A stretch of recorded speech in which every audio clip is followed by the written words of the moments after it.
Dear viewers, how are you? I hope you are keeping well by the good grace of Almighty Allah.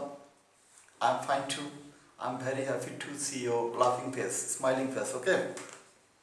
Today, I'm come up with another class using use to. Okay.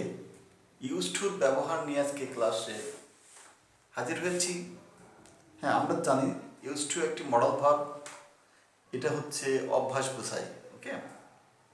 হ্যাঁ, কেমন অভ্যাস বোঝায়? যে আপনি অতীতে একটি কাজ বারবার করতেন, এখন আর করেন না, সেই ক্ষেত্রে আপনি ইউজ টু ইউজ করতে পারেন।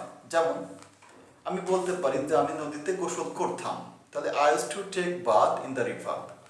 I use to take bath in the river. Okay. হ্যাঁ, যদি আপনি অতীতে আপনার অভ্যাস না হয় কোনো কাজ, আপনি যদি মাঝে মাঝে কখনো কখনো করতেন, তাহলে সেই জায়গায় আপনি ইউজ টুর বদলে উড ব্যবহার করতে পারবেন। ওকে।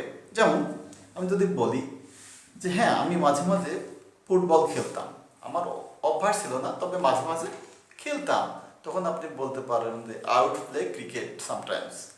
I would play cricket. I would play football sometimes. I would play cricket sometimes. I would play football sometimes. আমি মাঝে মাঝে ক্রিকেট খেলতাম, মাঝে মাঝে ফুটবল খেলতাম। কিন্তু হ্যাঁ, যদি আপনার অভ্যাস হয়ে থাকে কোনো কাজ করার, তাহলে আপনি সেখানে উডের পরিবর্তে ইউজ টু ব্যবহার করবেন। ওকে। উড ব্যবহার করলে আপনার সেটা ভুল হবে। যেমন আপনি বলতে পারেন যে হ্যাঁ, আমি নিয়মিত ফুটবল খেলতাম, তাহলে কী হবে? I use to play football daily. I use to play football regularly. ওকে।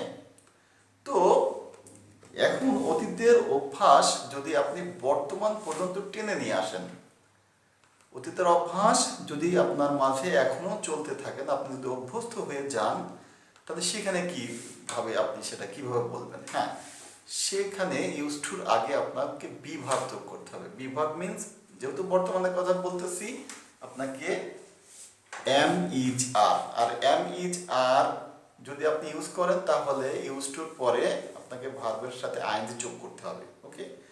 যেমন আপনি যদি বলতে পারেন যে হ্যাঁ, আমি ফুটবল খেলতে অভ্যস্ত, তাহলে আপনাকে বলতে হবে I am use to playing football. I am use to playing football. সে ধূমপানে অভ্যস্ত। He is use to smoking. He is use to smoking. যেমন আমি ইংলিশ শেখাতে অভ্যস্ত, তাহলে আমি বলবো যে কি, I am use to teaching English. I am use to teaching English. ছেলেটি ইংরেজি শিখতে অভ্যস্ত। ছেলেটি ইংরেজি শিখতে অভ্যস্ত।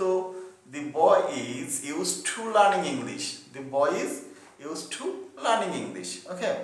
তাহলে আমরা দেখলাম কি, যদি বিভাগ যোগ করি, বর্তমানের কথার সাথে যদি অভ্যস্ত থাকে কথাটা, তাহলে am is are plus use to plus ভার্বের সঙ্গে আইএনজি যোগ করতে হয়।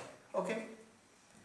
এখন যদি আপনি বলেন যে অতীতে কোনো কাজ করতে আপনি অভ্যস্ত ছিলেন, আমি অভ্যস্ত ছিলাম, সে অভ্যস্ত ছিল, সেক্ষেত্রে আপনাকে অবশ্যই বি ভার্ব ইউজ করতে হবে, কিন্তু এম ইজ আর নয়।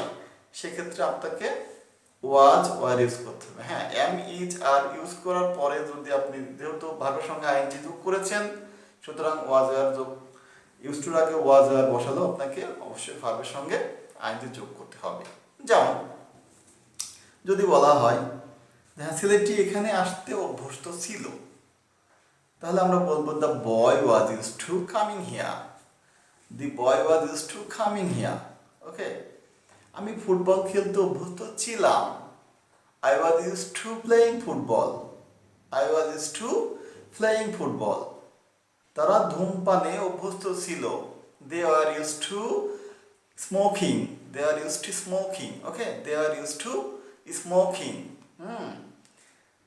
হ্যাঁ, যেমন যদি আমি বলি যে আসিফ ইংরেজি শিখতে অভ্যস্ত ছিল, তাহলে বলতে হবে Asif was used to learning English. Asif was used to learning English. Okay. যদি আমি বলি যে আমি ইংরেজি শেখাতে অভ্যস্ত ছিলাম, তাহলে বলতে হবে I was used two teaching English. I was used two teaching English. তাহলে আমরা কি শিখলাম? যে শুধু ইউজ টুর পরে ভার্বের বেস ফর্ম বসে। যেমন আমি সেখানে যেতাম, I use to go there. আর যদি বলি অভ্যস্ত, তাহলে am is are use to plus ভার্বের সঙ্গে আইএনজি, তেমন অভ্যস্ত ছিল বা ছিলাম বললে was were use to plus ভার্বের সঙ্গে আইএনজি। ওকে, আশা করি। আর যদি অতীতে কোনো রিপিটেড কাজ আপনার অভ্যাসে পরিণত না হতো, সেক্ষেত্রে আমরা ইউজ টু পরিবর্তে উড ব্যবহার করব। Okay, I hope you will overcome this problem. Okay, Allah হাফেজ।